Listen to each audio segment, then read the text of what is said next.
Hello and welcome to your Week 3 Major League Balatro recap and Week 4 preview. It was another fantastic week of games and we have a ton to go over, so let's jump into it.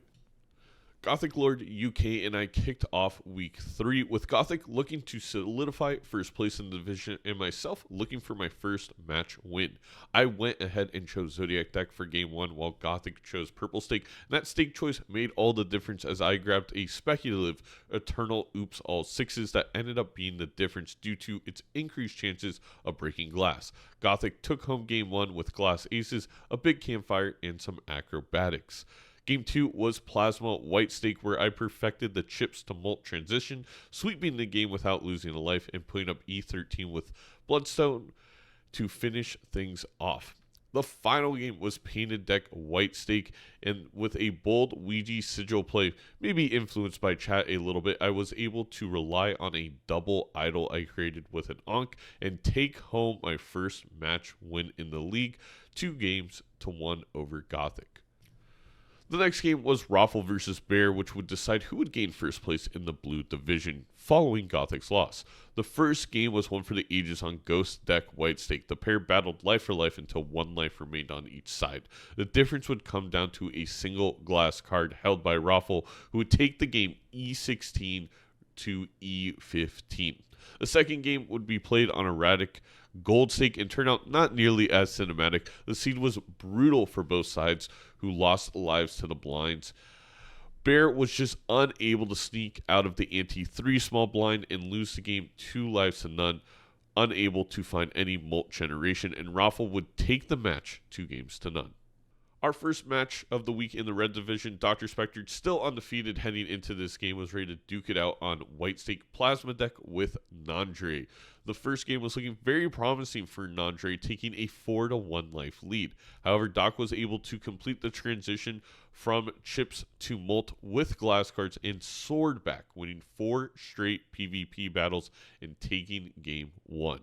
Game 2 switched to Erratic Deck White Stake, and once again, Doc went down to his final life, down 3-1. However, once again, Doc soared back with the help of glass cards, taking the final PvP battle with a score of E16.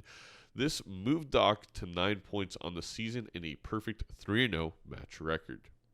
Halion and Nito would round out the week for the blue division. Halion 1 match win away from first place in the division. Nito fighting to stay in playoff contention, looking for her first match win.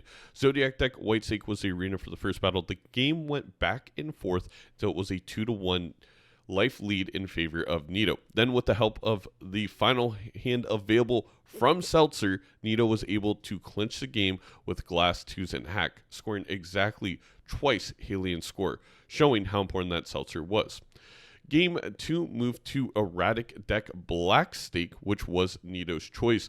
However, Nito would be the one to struggle, not able to put together enough scoring to beat the big blind and eventually losing the game due to that. However, we'd move to our final game, Abandoned Deck White Stake, tied up 1-1, where once again Nito would enter a PvP battle up 2 lives to 1, where she would eventually clinch it with a strong Aces-led Bloodstone build, securing her first match victory of the season. Mouth versus C-Dubs was a battle to see who could get their first win on the board in the red division. It was the first game I received the privilege of casting. Game 1 would go back and forth on Gold Stake Erratic Deck. Playing on a tough seed, C-Dubs took a 3-1 life lead after a PvP battle, and then Mouth was just unable to take out the big blind due to a lack of molt. Despite his rather large Wii, C-Dubs would take a 1-game lead. Moving on to Game 2, the scene was set with Gold Stake Magic Deck. Mouth took an early 3-1 life lead, but after some questionable decisions like selling an idol and missing Hack in the shop, it went to 1 life apiece. In the end, Mouth's Glass 5s were more than enough to take the final PvP battle and send us to a Game 3. Ghost Deck Gold Stake would be the final game, and Mouth soared to a 4-1 life lead. C-Dubs was simply unable to find economy jokers and had a slight misplay with an Ankh that was held, allowing Mouth to eventually win and win 4 lives to none. Mouth putting a match win on the board for the first time this season. The final game of the week featured Edzy, who was looking to keep pace with Dr. Spectre in the red division and continue his unbeaten streak, while Scooty was looking to get back on track with match win number 2 on the season. First game was Gold State Ghost Deck, and after some tough blind losses and early commitment to Idol, Edzy was able to scrape by the PvP battle and put an end to it early in the game, winning by just 500 points in that PvP battle and winning 3 lives to none. Erratic Deck Gold Stake would be the second battle, with a deck made up of 17 total 10s and 7s. This game would end up somewhat controversially, as both players were down to 1 life due to it being a tough seed. And on the small blind, it seemed that neither player was going to have the firepower to beat it. However, Scooty lost to the small blind first, which instantly ends the game because he went to 0 lives. However, as he self-admittedly doesn't know if he was going to be able to beat that small blind, as he was still playing it. In the end, the ruling allows Edzy to take home the 2-0 life win, and is something we will be looking into in future matches to see how we can deal with this specific scenario. Now, with 60% of the season complete, the regular season that is, let's take a look at the standings. First, the blue division, which is ridiculously close. Every single player in the blue division still has a chance of coming in first, and every single player in the blue division still has a chance of coming in last. Raffle and Gothic are tied for first at 7 points. Bear rounds out the play-in spots at 6 points. Myself and Halion are tied at 5 points, looking up, trying to make the playoffs. And Nito, after getting her first match win, is at 4 points and still very much in reach of getting a playoff spot. The red division, a little bit of a different story right now. Dr. Spectre and Edzy still yet to play each other at 9 points apiece. One of those 2 players will win the red division due to the fact that one of them has to win the game that they have against one another. Scooty rounds out the playoff spots currently with 4 points in the tiebreaker over Nandre. Malf now is tied for that third spot at 4 points, and C-Dubs sitting there with 2 points at the bottom. There's still all to play for. All 4 of those players still have a great chance at making the playoffs, depending on how these final 2 weeks go. And the battle at the top is going to be extremely interesting to see who out of Doctor and Edzy comes out victorious, and with that bye going straight to Championship Saturday. Now, taking a look at our schedule for week 4, we're going to kick off the week on Monday, April 28th at 5 p.m. Eastern with Halion versus Bear, a big game in the blue division.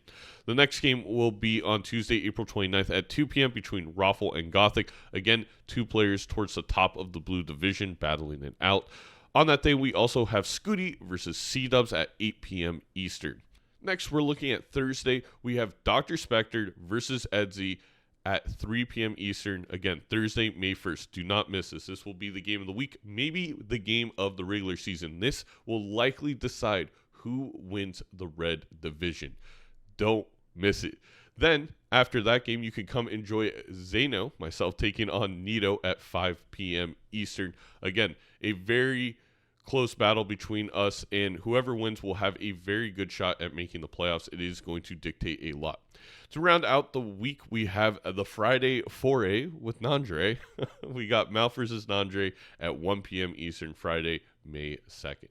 Kicking off our previews with Halion versus Bear on Monday, I really think the story of this game, when it comes to at least decision making, is going to be what decks the game is played on. I am very confident that Halion is going to keep it white stake, and Bear, I think, feels comfortable enough to match Halion on those white stake games. Really, the story is going to be what decks and who can deck manipulate just a little bit more. Both Bear and Halion are elite white stakes players, arguably the best in Major League Balatro. So if you do enjoy that white stake gameplay, I think this is going to be a match you absolutely need to check out. There will be tons of points flying on the board, I think, in this one.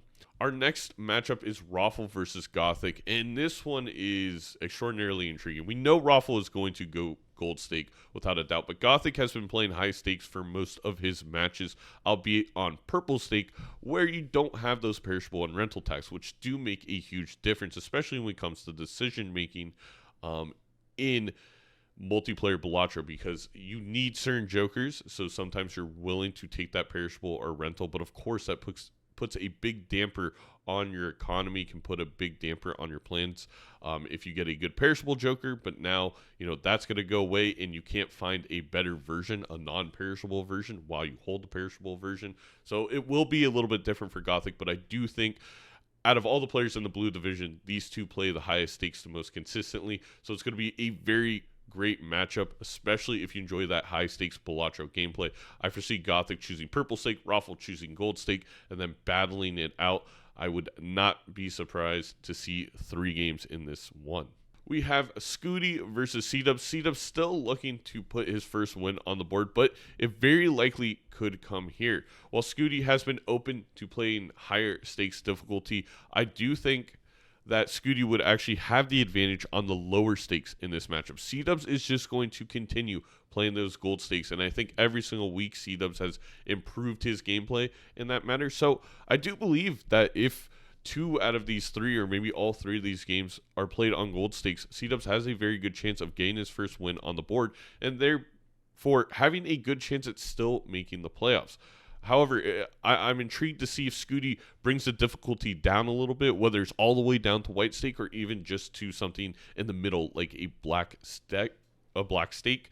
Also, the deck choices will be really interested in this one. But if there was a game I didn't know how to call, it would be this one. I think it could easily go 2-0 to Scooty. It could go 2-0 to C-Dubs in some universe.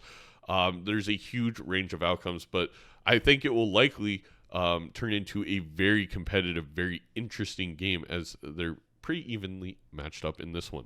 Now for the game of the week, and maybe I'll spend a little bit more time deep diving into this one. We got Dr. Spectred. Congratulations on 100,000 subscribers again, Doc, versus Edsy. Both of them undefeated in this league so far, heading into this game.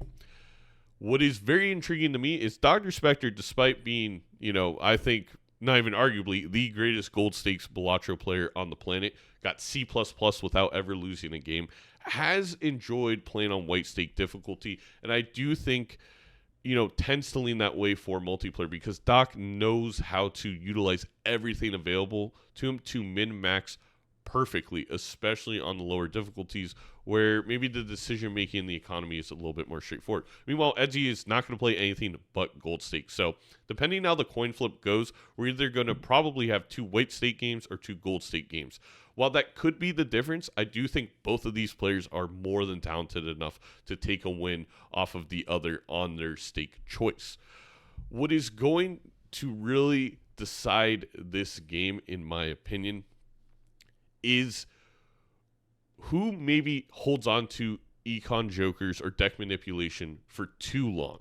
I think both Edsy and Dr. Spectre are very good at these aspects of the game. If I were to, at the bottom of the standings somehow throw a critique up at these 2 players, it would be that maybe sometimes they hold on to that econ, hold on to that deck manipulation joker or utility joker for too long and don't focus on scoring early enough. And I think in a battle where they're both doing that, whoever gets the timing perfectly is going to be the one who comes out victorious. I think these matches are going to be very, very close, but I think the game is going to come down to who's maybe a little too greedy and who's maybe just not greedy enough.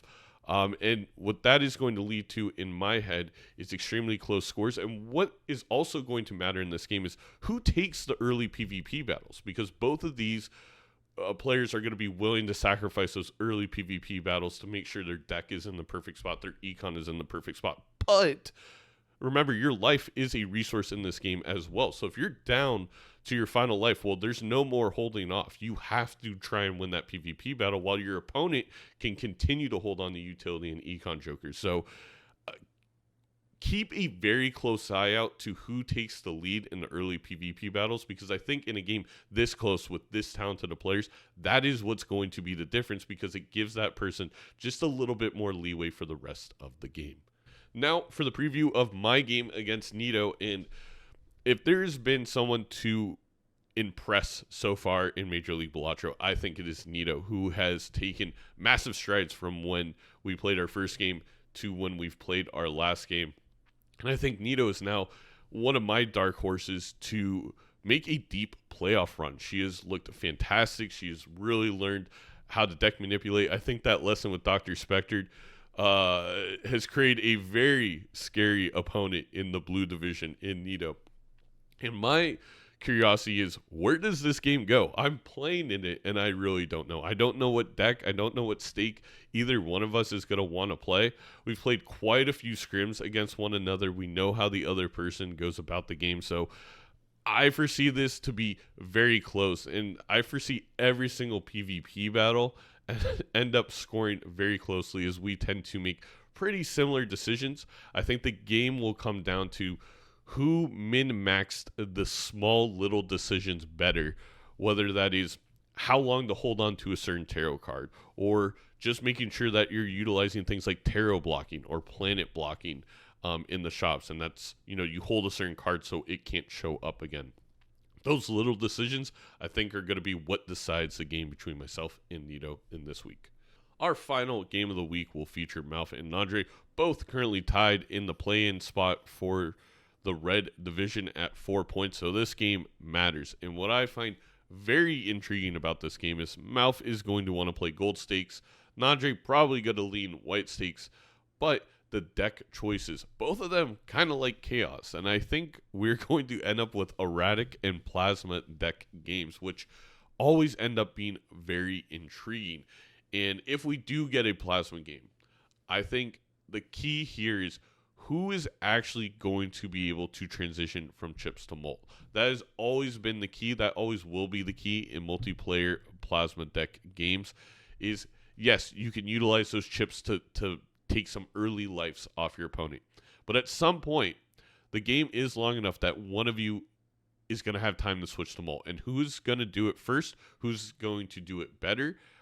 That is the question, and I'm so excited to watch this game, especially if we get one or two plasma deck games out of Malfa and Nandre. And I'd say the other big factor to watch for this game, if you're a viewer, to keep an eye on, is who deck manipulates a little bit more between Malfa and Nandre in this one. And I bet my bottom dollar, whoever is able to do that, whoever is able to get an extra king, get an extra glass king, for example, or get a red seal, or create copies, or maybe even just thin out the deck with a hangman to make sure they draw their cards. That's going to be what decides this one, because I think Nandre and Malfa will end up making similar-esque Joker choices and play the game pretty close to one another, but who is going to just deck manipulate that little bit more to put their score over the opponent on the same seed. And that is a wrap for your Week 4 preview, your Week 3 recap. Thank you, as always, for all the support. Hopefully you enjoyed this episode, and hopefully you enjoy all the games this week. Again, do not forget, we have a new website page, balatromp.com/Major League Balatro. Link down in the description. It's not 100% complete thus far, but you will be able to find information about all the players and schedules, their streams, and VODs on that page. We are going to be adding standings and other statistics in the days to come. But for now, you can head there to keep up to date with all the schedules. Don't forget, make sure you're still following the Blue Sky to get updates on the league as they happen. And of course, you can also find the schedule, the streams, and all that there. You can join my Discord. You can follow this YouTube channel to stay up to date as well. And that's it. I'm getting surgery on Monday. Small wisdom tooth, not a big deal, but hopefully I'll be able to talk by my game Thursday with Nito. If not, you'll be in for a treat as I lisp my way through a MLB matchup. But thank you so much for watching. See you for the next one next Sunday very soon.